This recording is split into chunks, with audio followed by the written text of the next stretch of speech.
Frères et sœurs, Jésus dénonce le mensonge caché des pharisiens, des docteurs de la loi et des grands prêtres, les mensonges cachés sous les apparences de leur piété.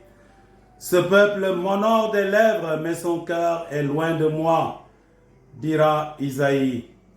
Le vrai croyant, ce n'est pas celui qui dit oui du bout des lèvres, mais celui qui fait la volonté de Dieu.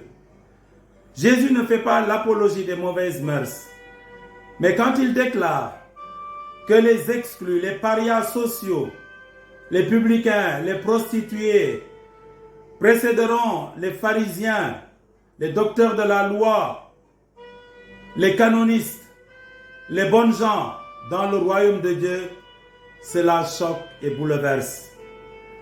Personne n'est enfermé irrémédiablement dans le carcan de ses péchés. Posons-nous la question, sommes-nous des oui qui se dédisent ou des non qui se repentent, qui se convertissent? C'est à nous d'en décider. Le vrai croyant, ce n'est pas celui ou celle qui dit oui du bout des lèvres, mais celui qui fait la volonté de Dieu, celui qui se rend compte qu'il disait non et qui commence à dire oui par sa vie. Mon enfant va travailler à la vigne. Mon enfant, dit Dieu.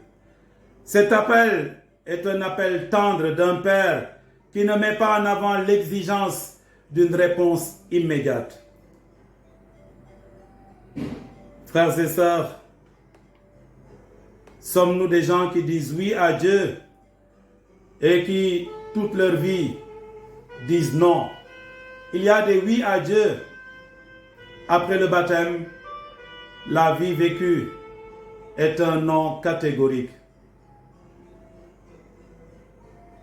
Examinons-nous sérieusement.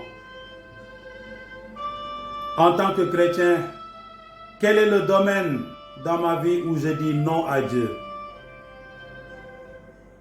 Dieu attend de notre vie un oui parfait, total. Pas un oui à moitié, un oui total. Hélas,